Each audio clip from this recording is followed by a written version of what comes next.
Good evening and welcome to tonight's conversation about Surviving Wall Street, a tale of triumph, tragedy, and timing by Scott Bach. We are delighted to have you all joining us tonight at the Stavros Niarchos Foundation Library. My name is Allison Nellis and I'm a supervising librarian here at SNFL. And before we start, I'd like to thank the Stavros Niarchos Foundation for making programs like this evening's conversation possible. I would also like to remind you that if you don't already have a library card, which I hope all of you do, it is easy to get one by visiting any of the information desks throughout this building. And finally, I would like to encourage you to visit MIPL's website and take a look at upcoming 7 Stories Up programs. Just like this one, we have an excellent lineup this season featuring new nonfiction, music, and more. And we would love for you to join us in the space again. And now let me introduce tonight's speakers. Scott Bach has spent 4 decades on Wall Street, advising CEOs and board of directors primarily on mergers and acquisitions. 28 years ago, he moved to the startup M&A specialist Greenhill Co, where he rose to become CEO, later chairman and currently senior advisor. He has also played a leadership role in the nonprofit world, serving as a board chair at the American Museum of Natural History, the University of Pennsylvania, and Prep for Prep. Scott received his undergraduate and law degrees at Penn, where he met his wife of 43 years, Roxanne Bach, an author and equestrian, and they have 2 adult children. Elizabeth McGill is a professor of law at the Penn Law School, a position she has held since July 2022. Professor McGill was Penn's 9th president until December 2023. Earlier in her career, she was a legislative assistant to U.S. Senator Kent Conrad and a law clerk to Judge J. Harvey Wilkinson of the U.S. Court of Appeals for the Fourth Circuit and U.S. Supreme Court Justice Ruth Bader Ginsburg. She has a B.A. in history from Yale University and a J.D. from the University of Virginia School of Law. A scholar of administrative and constitutional law, McGill is a fellow of the American Academy of Arts and Sciences and a member of the American Law Institute. McGill grew up in Fargo, North Carolina, and is married to Leon Francis Sheptitsky, a lawyer and expert in natural resource law and policy, and they have 2 adult children. And without further ado, please welcome Scott and Liz.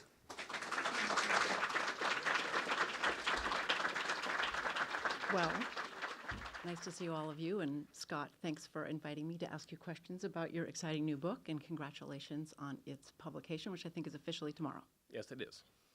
So those of you who haven't ordered it have the opportunity to do it now or later. Let me just start with some basic questions, Scott. What is the book about? I think everybody would probably agree that Wall Street is a very powerful force in American life today. And the book is really the story of how that came to be. When I graduated from college, the Dow Jones Industrial Average was below the 1,000 threshold it had reached more than a decade earlier. So it was kind of a dead decade. Interest rates were 20%. Mergers and acquisitions really almost rarely happened. Terms like private equity, hedge fund, activist shareholder, those were all still terms to be coined as time went on. If you roll the clock forward, the Dow Jones went from 1,000 to 40,000. There are now trillions of dollars worth of M&A activity every single year. Private equity now owns 30,000 companies worldwide. And Wall Street, I think it's fair to say, has a pervasive role really in every business sector, as well as in politics, even sports now. And then on top of that, it's not just this period of kind of extraordinary growth where everything went fabulously. Most of the Wall Street firms that existed when I started are long gone. So it's kind of an interesting story of extraordinary growth, but punctuated by some really difficult times. And that's why the word surviving is in the title of the book. Well, talk about why you were in a good position to write this story, given where you sat with all these developments. There certainly are people who ran bigger firms than I did. There are people who had more impressive careers than I did, but I felt like I had a pretty unique vantage point, in part because our firm did quite a lot of things. Greenhill was a merger and acquisition advisory specialist. And, we were a startup. We did acquisitions. We grew globally around the world. We launched private equity funds. We did a SPAC. Later on, we did an IPO that was very, very successful. Some years after that, we did a leverage recapitalization. And some years after that, we sold the firm. So we did kind of most of the things you can do as a Wall Street firm. But even more importantly, we were an advisory firm. So our main job day after day was to advise big companies and sometimes governments on complicated situations. So, whether it's Arthur Andersen, the big accounting firm when it got tangled up in the Enron fraud, or whether it's Citibank's board during the financial crisis, the U.S. government when it was trying to sort out the AIG shareholding that it got when it took control of the biggest insurance company in America, or many companies in the pandemic. We had kind of through either as a principal, but acting for ourselves, or as an advisor, we had a pretty front row seat for really all 5 of the crises that really defined this era on Wall Street. Those 5 crises were? They were the collapse of the hedge fund called Long-Term Capital. Then there was the dot-com crash that gets talked about again these days quite a lot. There was the global financial crisis of 2008-9. There was the COVID pandemic. And lastly, one that's kind of hard to name in a really pithy way, but it was kind of the combination of COVID recovery and the Ukraine invasion that together drove up inflation, interest rates, and I think had quite a big impact that's still being felt in America today. So what makes this interesting, the book interesting, given our current moment? I honestly, 5 years ago next month, in the midst of COVID and realizing I wouldn't be traveling as much and had a bit more time on my hands than I'd always sort of intended to write this book, I really set out to write what I thought would be a fun adventure tale that would tell the story of what happened to Wall Street in this period, kind of through my eyes and through the eyes of the firm that I ran. And that was the goal. I think, and I thought for people mid-career, older, even retired people, they might enjoy looking back and trying to make sense of it all the crazy things that happened.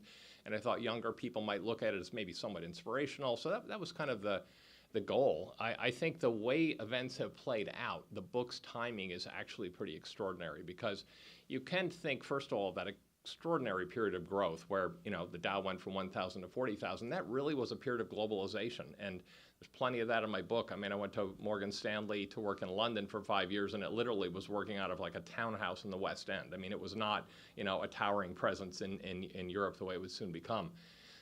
So,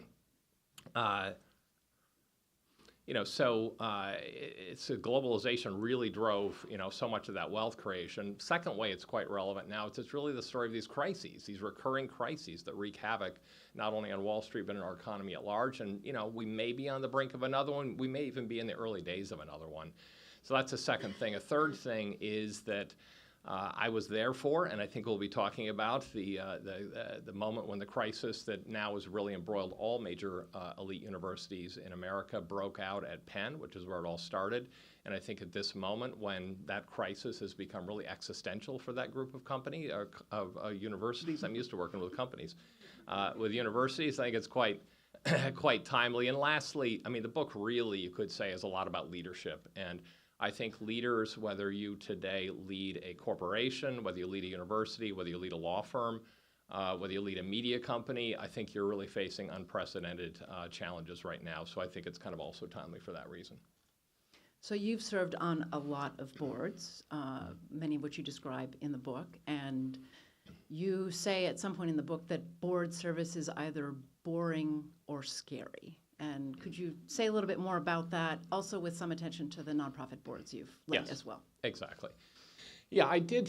I've sat on a lot of boards, public company boards, private company boards, and certainly a number of nonprofit boards as well. And I know that many people, especially when they get later in their career, if you've been an investment banker, you've been a lawyer, you've been a CEO, a CFO, a general counsel, so many people aspire to having a little portfolio sitting on boards when they get older. I think it's going to be a great way to sort of keep your hand in the game. You won't have to work Fridays maybe. You can show up, you have good golf games before the board meetings. And so a lot of people sort of aspire to that. And I somewhat jokingly, many years ago, and little did I know how true this joke would actually become, I started warning people that, before you do that, just be aware that serving on a board is generally either boring or scary.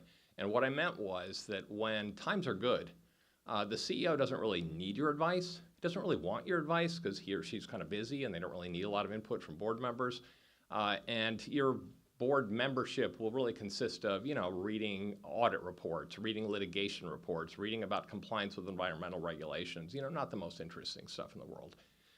But almost every company has a moment that is scary. And if you think back, to some great examples. I mean, Enron was the most respected company in America at one period. And I would say certainly for much of my young adulthood, young to middle adulthood, I would say General Electric was viewed as the most respected company in America. Look what happened to it today. Years of struggling, ended up breaking up the whole company.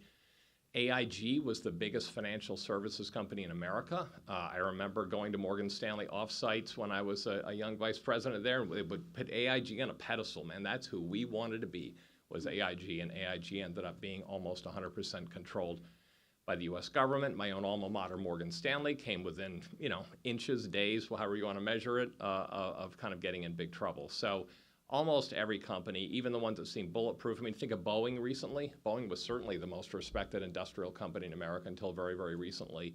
So you go through scary periods, and it's not fun to be on the boards then. And some people often think, and I've had many people sort of debated this with some people about, well, nonprofits are really different, right? I mean, everybody's there. It's a feel-good thing. You're on the board because you give money to the thing, you support the thing, you want to be a little more involved, a little more informed as to what's going on, and so that can't be that contentious. And look, I would say every bit as risky as being on corporate boards for a few reasons. One is the board members are chosen in many cases more for their philanthropic capability than for any skill set they bring to bear. I would say secondly, those boards tend to be larger, and sometimes larger to the point where they're really kind of unwieldy to build a consensus.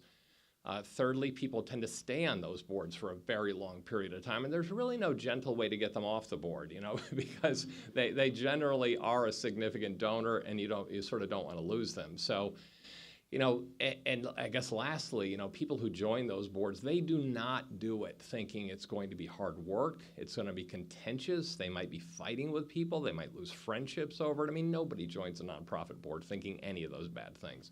So when crisis comes, and you're at Boeing or Morgan Stanley or General Electric, you don't love it, but you're probably, that's sort of part of being a leadership position on a board. I think in the nonprofit world, people are taken quite off guard by that, and I think it becomes even more difficult. Well, you start at the end of the book. You talk about the crisis at Penn, and you have 2 chapters discussing it and what you experienced. And I'm wondering how does that relate to the rest of the book? Yeah, I told you how I thought of this book at the beginning, and I literally thought I was essentially finished with the book when I got to September of 2023. I had just decided to sell my firm, Greenhill. We'd signed an agreement to sell the business. It was pending at that moment, waiting for regulatory approvals. There also was an interesting, yet again, another kind of crisis moment in the industry more substantially. I mean, for example, Silicon Valley Bank, you'll remember that kind of went bust, got taken over by the government then. That wasn't so much of a competitor of ours, but Credit Suisse was one of our main competitors, and Credit Suisse at that moment got sort of pushed into a fire sale, kind of a shotgun marriage, maybe a better way to put it, with UBS in Switzerland. And so I thought this was a great way to end the book. It's kind of a neat end of the Greenhill story as an independent firm, a neat end of kind of the booms and busts of the industry, and I thought I'd be finished. And so I was literally finishing it up in that September when the crisis broke out. And, and at first I thought, well, this is kind of an interesting epilogue for my book. It's another boardroom drama, another corporate crisis. It'll be a nice sort of, kind of epilogue to the book. But the more I thought about it, the more I thought it really is more a culmination of the book, because the book is about the expansion of, scale and power and influence of Wall Street, and certainly nothing, I think, proved it more than how things played out at Penn and many other schools now. Secondly, it was definitely a kind of a controversy, a debate, a battle, if you will, between people who happen to be on Wall Street in many cases. Not on all, but there were a lot of people on both sides who had strong Wall Street histories and connections, who knew each other.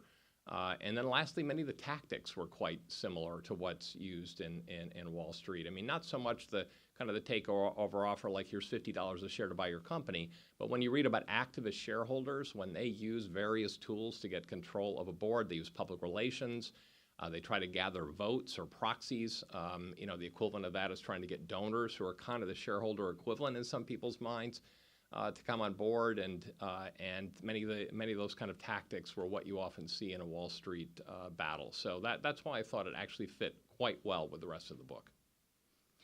Well, Let's talk about Penn, but let's talk about Penn before the fall of 2023, in the period when you were searching for the new president of Penn and were recruiting me to Penn. Did you think there was a crisis on higher education? Did you think this was a reform job? What was the sort of state of Penn as you saw it in higher Yes. education? Yeah, I find one of the things I find interesting in the current situation, which we'll be talking about more, of course, is that even people who are dead set against, say, what the government is doing or attempting to do vis-a-vis a Johns Hopkins, a Columbia, a Penn, a Harvard, many people will sort of casually say, well, but these places do need a lot of change. These places really, do need reform and so on. And I think back to that period, just not even that many years ago at all, and there was no sense of that whatsoever. I mean, we looked at a lot of resumes, of course, looking for a president of Penn. Obviously, we landed on you. I still absolutely think the best choice of all. But I think there were 10 people we interviewed. Almost all of those 10 people is in a very senior leadership position at a university you have all heard of, because it was amazing to see people sort of move to different places after our search. So we had like 10 people come in and sort of make their pitch. And there wasn't a single one who said, well, you really need to address this. I mean, this is a concern of this. You may not see it yet, but this is going to be a significant problem for Penn. There wasn't anybody who said that. People looked at Penn and similar schools as being in a position of great strength at that time. I would even say that it feels in retrospect like sort of a golden age for elite higher education. Now, what do I mean by that?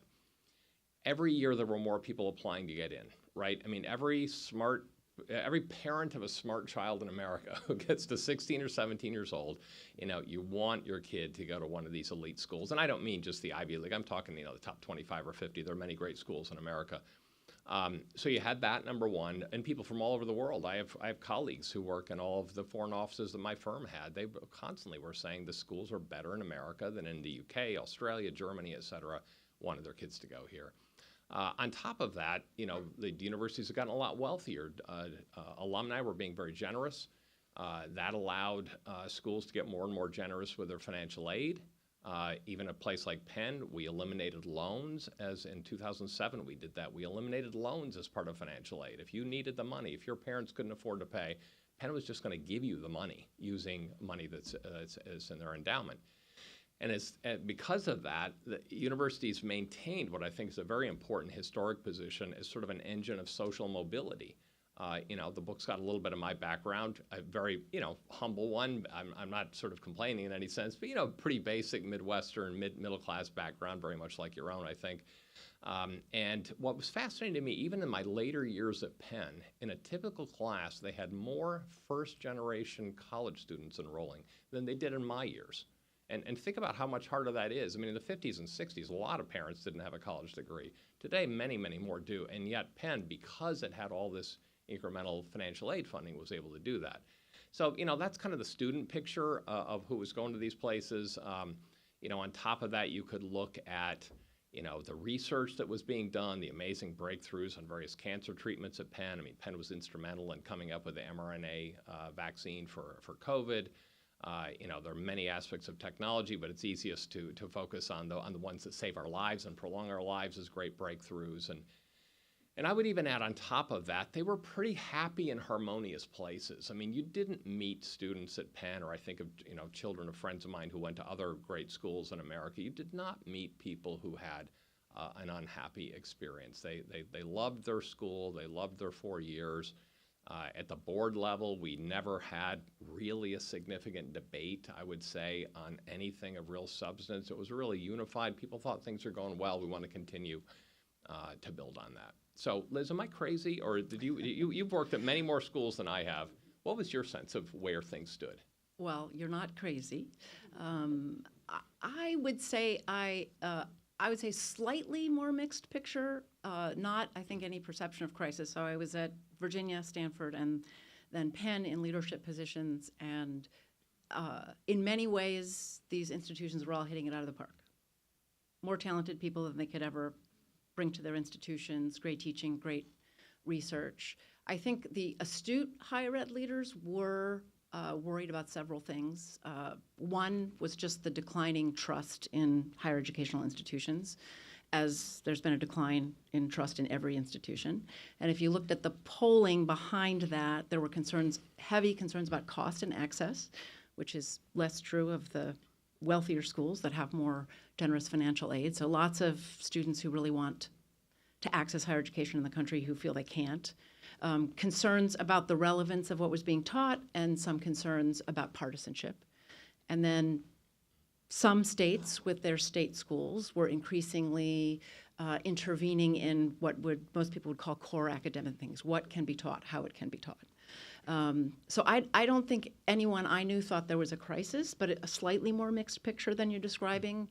By every metric, kind of incredible, but underlying concern about this decline in trust and confidence in, as they say, the value proposition of higher education, which I think people were talking about, but maybe not in the interviews that you had. But you're definitely not.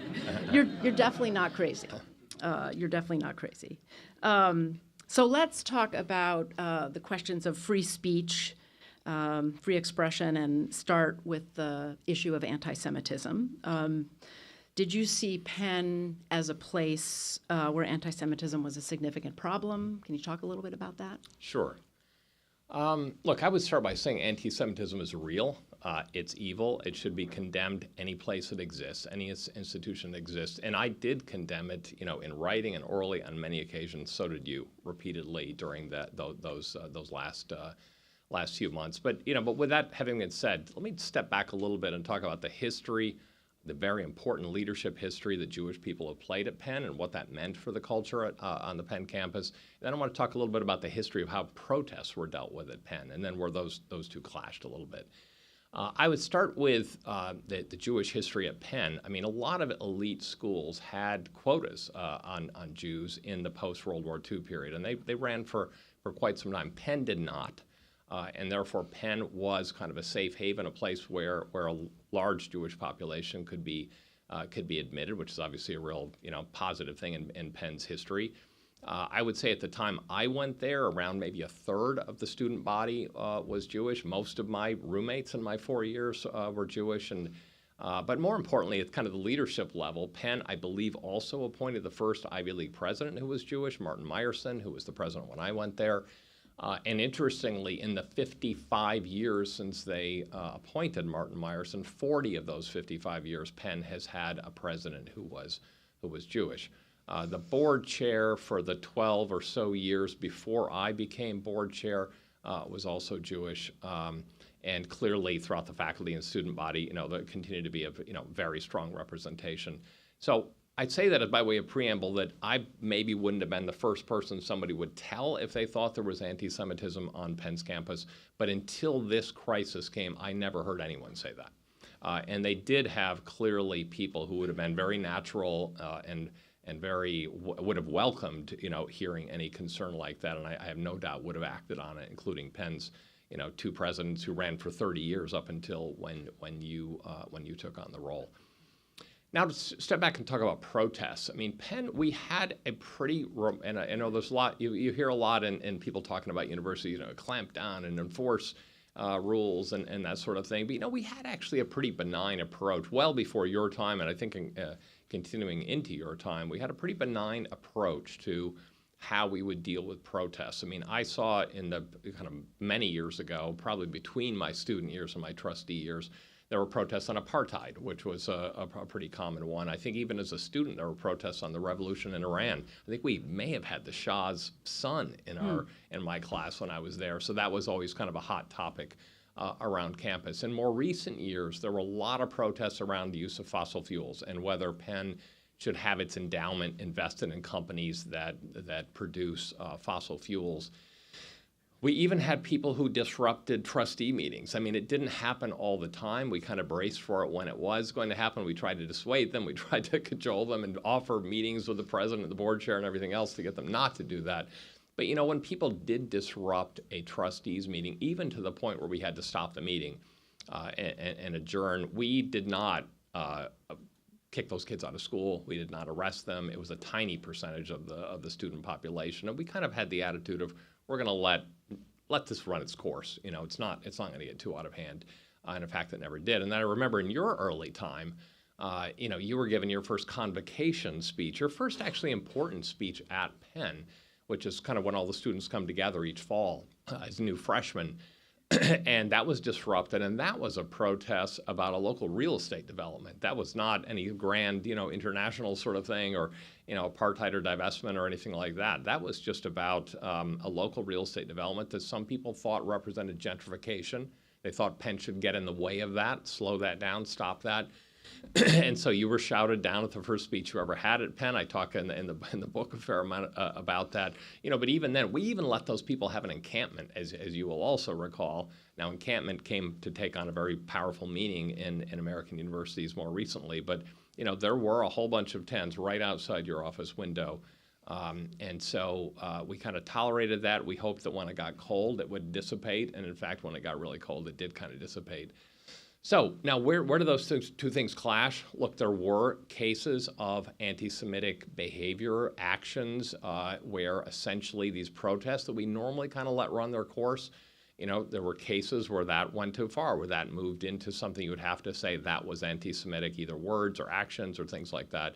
And in those cases, we took strong action, I think. We investigated. We condemned, certainly. We were big on doing that sort of very formally and quickly, and we took whatever discipline was possible, including having people arrested in cases where that was something that was possible. So, what are your thoughts on that, and also on this kind of related question that one hears a lot about of sort of free speech versus hate speech? Everybody loves free speech. Nobody likes hate speech. Right. What are your thoughts on those issues? Yeah, well, first I'll echo what you said, which is we did see some disturbing incidents of anti-Semitism on the campus, and we condemned them. We investigated, we had some arrests, and we also put in place some things to improve the climate for the long term. And that was really troubling to see in a community that's supposed to live and work together. So free speech and hate speech is a hard topic, not because it's very complicated, but it's sort of hard to stick to our commitment to free expression when it comes to hate speech. And other countries do this differently. England bans hate speech, but the U.S. tradition is not to ban hate speech. So I think everyone in principle is in favor of broad free expression. I think most of us think it's essential to a free society that the government can't shut you down because you're saying things the government disagrees with. I think that's when a commitment to free expression is pretty easy. I think where it gets difficult and really quite painful is when it comes to hate speech, because that principle that the government can't censor or sanction speech includes speech that denigrates people based on their race, their sex, their identity, what people would call hate speech, prejudiced speech. And I think that's where it's incredibly painful to stick with this commitment to free expression, because that speech is harmful and it's not of any use. It's not having a political conversation. It's pronouncing prejudice. The idea in the U.S. tradition is that the best antidote to that kind of speech is more speech that will call it out, that will show its errors, and that will reinforce shared values of the dignity of everyone in our community. So that's why I think it's hard, because it's sort of hard to bear, and it's painful to bear when you're protecting hateful speech and not permitted to sanction it. I think it's one of the hardest issues in free expression approaches, and yet it's kind of a defining feature of the United States approach to free expression. Mm-hmm. All right, I have another question for you, Scott. How about, let's talk about diversity, equity, and inclusion. You and I heard a lot about DEI in the fall of 23, and now that debate is on the front page of the news all the time. Lots of people think DEI has gone too far. What's your thinking about that? Yeah, it was clear very early on to both of us that what was at stake, what was being debated, was far more than anti-Semitism and free speech. That really you could put it under the heading woke, anti-woke. You could put it under the heading of DEI gone too far, but that was clearly a really big issue. And I even wrote, in the preface of the book about that in pretty dramatic detail, saying that I thought the soul of the university was at stake. And I wrote that, before an election, before any of the latest things you've been reading about in recent weeks. And I thought, some people are going to read that and say that's a bit of an exaggeration. But I don't think anybody's going to think that's an exaggeration today. And a lot of that, what was at stake, what people were seeking, I think can be put under the heading of being concerned that DEI went too far. So what do I think about that? I think that DEI maybe created too much bureaucracy around how that would be implemented. I think maybe there was a little too much attention to words, specific, language restrictions and things like that. I think those are points very worth debating and for the university communities to kind of sort out over time. But if you think about just in substance, did it go too far? No, I really don't think it did. I mean, a lot of those people will either explicitly or implicitly sort of imply that there was a period of pure meritocracy, and we want to get back to that pure meritocracy that we used to have before we had DEI. But, the reality is until the late 60s, if you were a woman, you couldn't apply to every Ivy League school. I mean, it's amazing, really. The late 1960s. Obviously, blacks had all kinds of challenges to try to get into one of these schools for many, many years, and I've already talked about how some elite schools had quotas on Jewish people. So there's not a great history of real meritocracy. And so when I looked back on my time as a student, some time ago now, and I'd never even noticed this until I was in the midst of this whole drama at Penn, that I had 25 students on my freshman floor and every single one was white. There was no black, no Latino, nobody of Chinese or Indian descent, Japanese, Korean, none of those. It was 25 white people, and I don't remember anybody that whole year saying, wow, isn't this odd? Every single person on the floor is white. No one, I mean, it was kind of almost a norm back then. So, my theory on that is that was not the result of a pure meritocracy, nor was that something that really happened randomly. So I think it was the only way that was going to change is if places like Penn made intentional moves to try to change that and who they attracted, the financial aid they offered, things like that. So I think what happened to try to make Penn a more diverse place, think was a very, very positive thing. Now, did it go too far? I mean, Penn never had a black or brown president get elected. I think the faculty still is underrepresented in many ethnic groups. When I left Penn, Penn has 12 schools, law, medicine, dental, et cetera, Wharton. There was one black dean, one Latino dean, one South Asian dean. The other 9 were white. So, it's not like we gave away all the jobs because we're so into DEI. I mean, I think we were kind of getting toward a reasonable balance. And so that's my view. But what do you think? Well, I certainly take the point and agree with it that longing for some past meritocracy is the goal. We probably have different definitions of merit, but I don't think the past is a model of that. I mean, in 1980, the dean of admissions at Stanford said that it's still the case that the street you grew up on is likely to determine your educational future. So that's 1980. The schools in the 80s were overwhelmingly white, drawn from prep schools and the tip-top public schools in the country. So if you're looking for meritocracy, I agree with you that the past is not a great model of that. And I think many people are looking for a meritocracy. One of my issues with the debate is that we don't have a definition of DEI. And one question you might ask is it all right for the New York Public Library to have a display of books and a conversation about the contributions of African Americans to the arts? I think that's fine. Some people might say that's inappropriate DEI. So it'd be great to have a definition of what we're talking about before we decide, is it good or is it bad? I would start from, and have thought about this a lot, I would sort of start from 2 principles against which I judge any effort at diversity or inclusion. The first principle would be, does everybody have a shot at getting a place in your class or becoming an employee at the institution? And that includes widening the pool of applicants you're thinking about and trying to make that pool as diverse or whatever as possible. That is to say, try to give everybody a shot to get a spot, either as an employee or as a student. I think if institutions are trying to do that, you're going to end up with a fairly diverse student population and a fairly diverse employee population, drawn from a variety of different places, different political persuasions, different religions, different past experiences, different perspectives on life.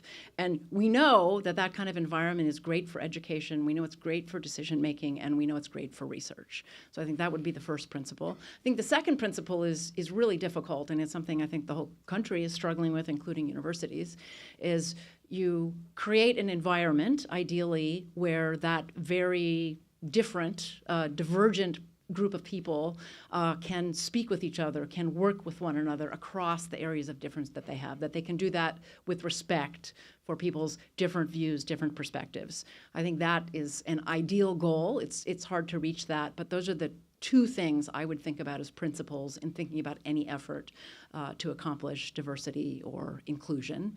I do think it's important to take seriously, as Scott has mentioned, some of the, I think, pretty astute criticisms of some DEI efforts. I do think the bureaucracy got very large and sometimes non-responsive to concerns about it. I think sometimes we're focusing on the wrong things.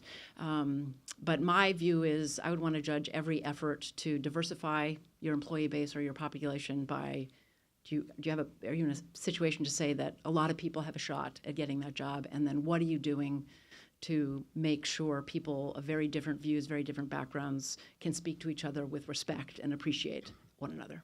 So that's what I have to say about DEI. All right, Scott, I know you are often asked about the testimony in December 23 that me, Claudine Gay, and Sally Kornbluth gave before the House Committee. And I'm wondering, just share your thoughts on that hearing or that testimony. Half the people in this room are saying, what hearing is she talking about? I don't think so.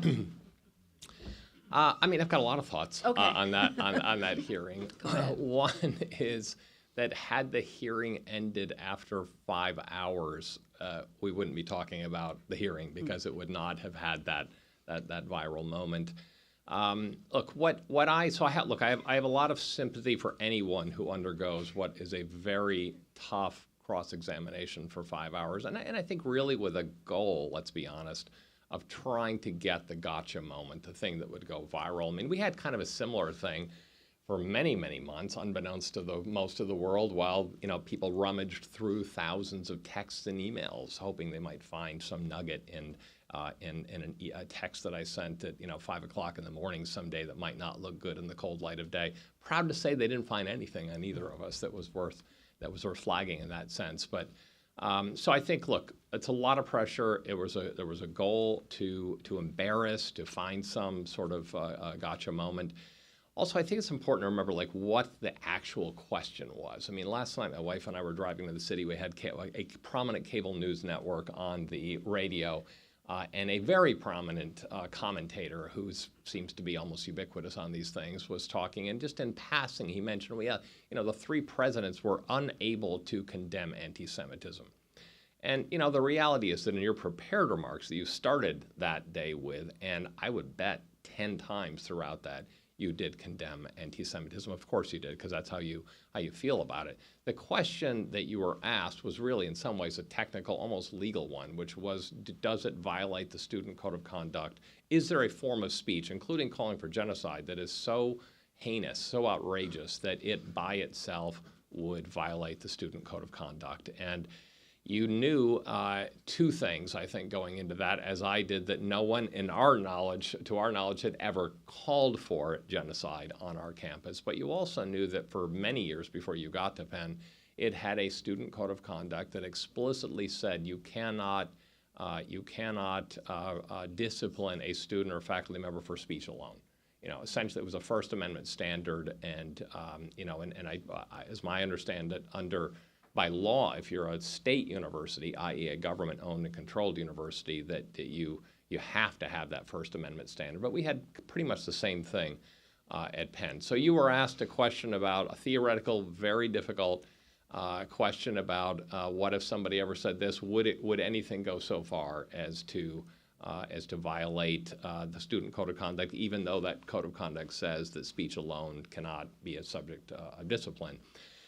In retrospect, I think, as I've said to you over time, I probably wish we do what politicians often do and not answer the question or just give the, not the technical, legal, would it have violated? It really wasn't your decision anyway, because there is a disciplinary process that makes those decisions.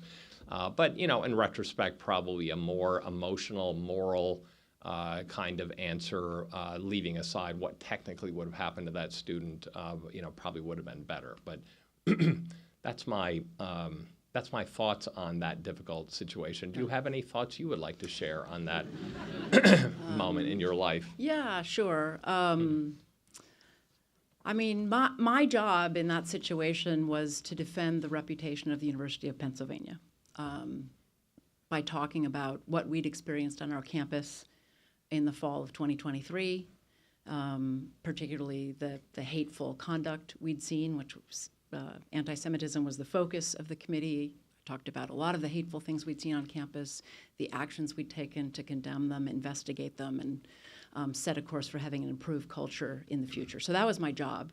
And I think for most of the hearing, I did that well. In the world we live in, seconds matter.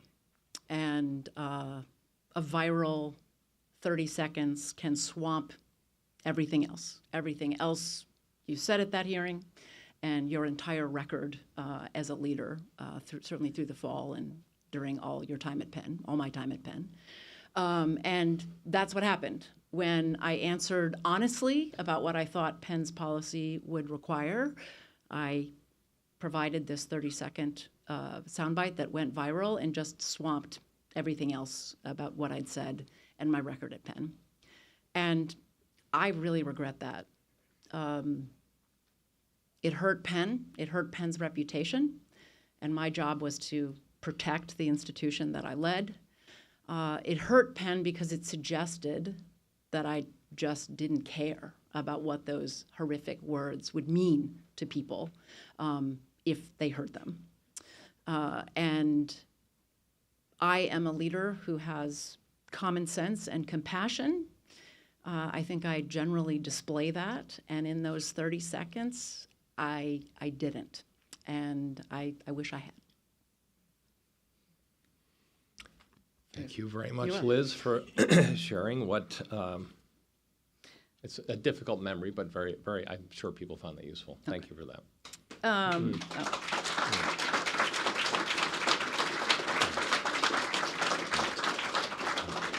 I think I'm right that we have time for one more question. Okay. Then I want to ask it of you. Oh, you want to ask it of me? Okay. Since you did so well on that last one, I'm going to give you one more shot. Where do you think elite universities stand 5 or 10 years from now? It's been a hell of a run, really, from post-World War II forward. The research, the wealth of the student quality, the faculty quality. It's been a hell of a run. Does this all kind of blow over and we go back to where we were, or are we in a different place? And maybe very much finish with what role can you play in helping universities get to a good place?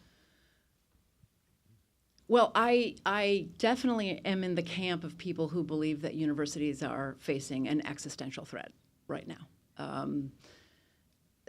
If you line up the things on the table for universities, dramatic cuts in research funding, dramatic reductions in international students who come to this country. About 1 million a year come to this country for educational purposes.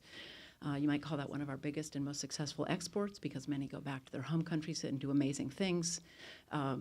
Attempts to control the curriculum, attempts to control admission, at least at some universities, the possibility of an endowment tax for some universities, and I think the largest and scariest is the possibility that, at the president's direction, the IRS might consider revoking the tax-exempt status of some universities, and that would be an absolute game changer. If all those things come to pass, the U.S. college and university system, which is presently the envy of the world, would be a shadow of its former self. And even if the worst doesn't come to pass, what my fear is 5 to 10 years from now is that the federal college and university partnership may never be the same, and I think that would be a really large loss. universities are really unique institutions. Colleges and universities are unique institutions. They are fundamentally devoted to knowledge. They're devoted to producing knowledge. They're devoted to teaching knowledge to the students they teach. And they do that without a commercial purpose. Lots of people teach, lots of people do research. Universities are unique in that they're not doing it for a commercial purpose. Nothing wrong with a commercial purpose, it's just that's what universities do. And some people find it really hard to bring home the significance of losing even some of that. And I would just encourage you to think of your most recent Google searches or things you've wondered about. Why is it that the leading cause of leukemia is something that the vast majority of children survive now, when decades ago most did not? How have the tectonic plates on this earth moved historically, and what does that tell us about the future? Why did the French Revolution become so violent?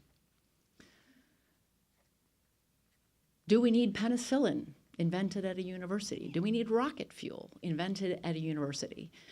Every day I wonder things. And across our colleges and university, faculty are in classrooms teaching that knowledge, and many faculty are also producing that knowledge.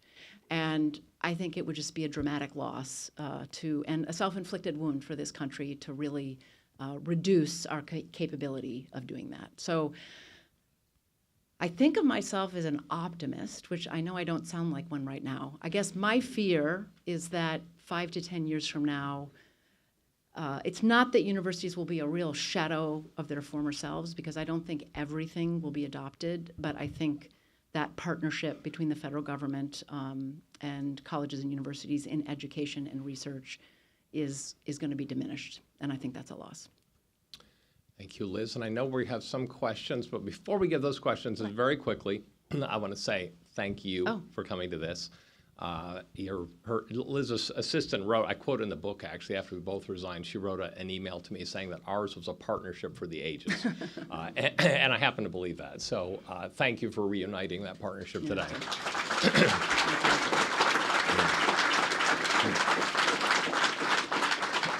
And secondly, I want to thank the New York Public Library. And, you know, somebody earlier said you should have a library card. I'll go one further. If you can afford it, you should put this on your list of annual donations. You know, either fiscal year end, which is coming up, or calendar year end, whenever you do that sort of thing. And speaking of philanthropic organizations, I thought as I was trying to figure out, you know, how do I ask all my friends to buy books? I thought it'd be a lot easier if I was giving away all the proceeds. So I'm giving away 100% of the proceeds I get to City Harvest, which feeds people through food banks in New York. So, so with those three shout outs, do we have any questions? Oh, we have lots of questions. And so thank you so much for so many great questions. Unfortunately, we don't have a lot of time. So we're going to get through as many as we can. So to start, we're going to go back to the financial information in the book. And we're wondering, what financial or wealth advice could we learn or get inspired by from your book?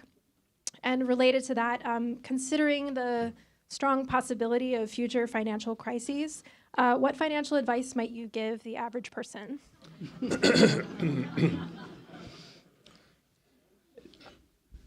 I could make a crack about Bitcoin or something like that, but I'm not going to do that. Look, I think the lesson of the book, you know, as it relates to Wall Street, there's a lot about leadership and boards and all that kind of stuff, but a lot of it really is about the boom and bust nature, these crises that keep recurring. And I think what people ought to remember in their careers on Wall Street, in their lives and business, even in the way they invest their money, that things don't stay good for all that long, and you have to be ready. You know, Warren Buffett, there's a quote I have in the book that I that I use in talking about our own stock, which had an amazingly wild ride over whatever it was, 17 years as a public company, that in the short run, the market is a voting machine, and in the long run, the market is a weighing machine. In other words, the short run is kind of about emotion. It's about how popular are you, and I think that's true for markets in general. You know, the Mag 7, the Bitcoin, whatever. But in the long run, the market sort of figures out what's something what's its real worth. So I guess my only advice would be careful and try not to be one of those people who gets overextended when the crisis hits, and then you can get yourself in trouble. Given both the speaker's experience in higher education leadership, are there governance reforms you think are needed in the current era? I'll throw out a couple, and I'm sure you may have some as well, Liz. I do think that boards got too weighted toward donors. And I understand schools need money. They certainly were successful in raising money. And I think it seemed pretty benign to just invite on boards mostly people who are very generous. And that generosity is wonderful. It's generous. It's by definition, it's generous.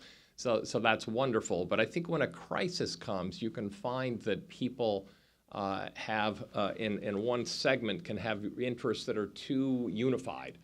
Or maybe even there's conflicts of interest. I mean, maybe you have a view on a particular situation that is colored to some degree by your own personal situation, what business you run, who your friends are, whose lobbies you to play, to take various positions and so on.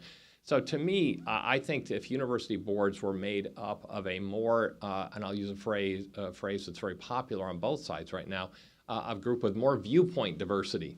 You know, I mean, why not a K through 12 teacher? Why not somebody who's a principal of a charter school? Why not somebody who's an engineer at Boeing building the next generation of aircraft? Those people tend not to sit on university boards.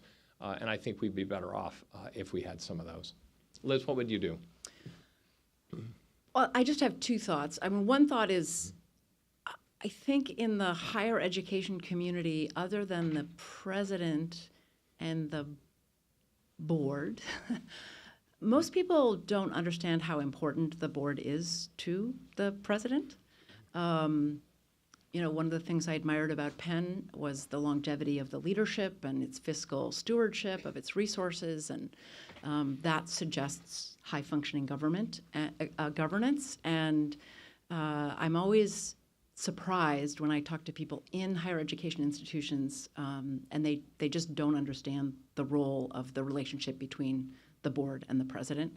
The second thing I'd say is I didn't quite answer your question about what I'd like to do in the future. I'm doing a bunch of things. I visited some law schools. I'm about to go off to London School of Economics for a month, which will be great. But one of the things I am doing is planning some convenings, Chatham House kind of convenings, where people who've been presidents and people who've served on boards, among other people, could have conversations about the future of governance of universities. So I'd like to be a constructive voice and helpful voice on that and other issues in higher ed. Continuing, both in the book and this evening, you've discussed the crisis facing Penn and how it has spread to federal actions at additional universities. Recently, Penn received more demands from the federal government after the Department of Education found the university violated Title IX. How do you see the position that Penn is in right now compared to more recently, or in your experience? And do you have thoughts on how the university should respond? I would say in general, I'm in favor of universities really standing up to defend their rights and defend their values. I think what Harvard has done recently, I admire.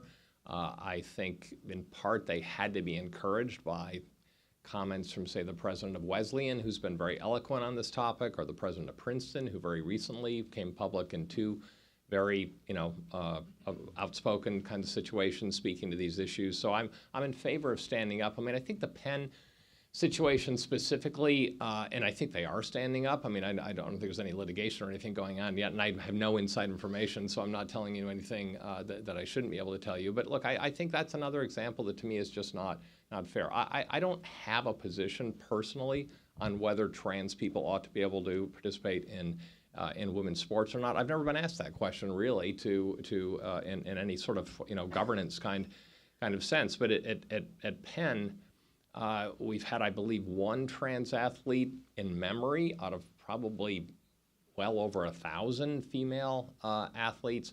That person was allowed to compete because the NCAA rules at that time required that person be allowed to compete. So, do I think medical research at Penn should be cut back because they followed NCAA rules in the case of a person who graduated 3 years ago? No, I don't. I think that cancer research is more important than that. So I hope Penn will find a way to hold true to its values and keep its share of the government money that goes for this very important research, and I wish them all the best. You have both been in leadership positions throughout your career in which you've experienced challenges that are unique and maybe not everyone in this room has experienced. What is one piece of advice you would give to future leaders, particularly young people or students who may face challenges in their leadership in the future?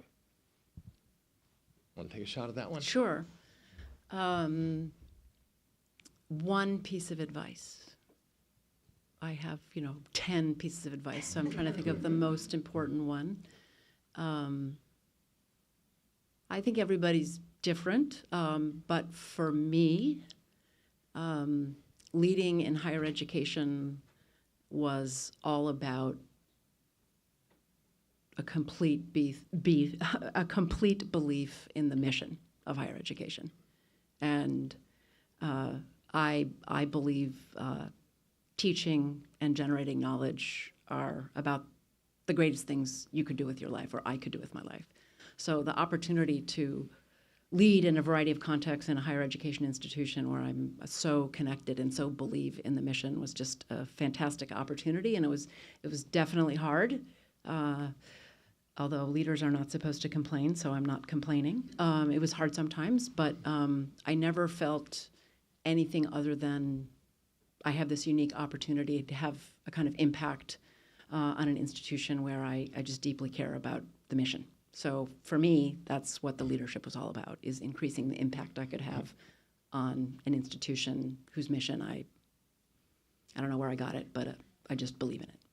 And I'd just add one thing to that that's a very tangible, easy thing you can do at home, which is to choose carefully your friends and even your spouse, because the people around you will be advisors and supporters to you.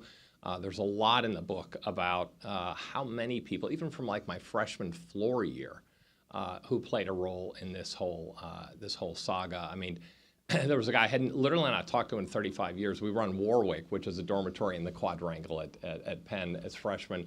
I had not talked to this guy in 35 years. And on the night I resigned and put out this op-ed in the Philadelphia Inquirer, he obviously saw it, and he wrote me this email. I didn't even know how I got my email address, but the subject line was Warwick Strong. And people like that who come out of the woodwork from all those years ago to support you. And many times, even in kind of a more commercial sense, my career, I mean, the number of times I made a pivot because friends said you should do this instead of that. Go to Morgan Stanley, not Drexel. Yes, do take this risk and go to a startup. Yes, do, leave law to go to investment banking. And please take this role on this board that you later become chair of. I mean, those are almost all friends who made those offers, bits of advice, and so on. So I think any certainly young person should be thinking about that. That's all the time we have. Thank you so much. Books will be for sale outside, and Scott's going to sign some.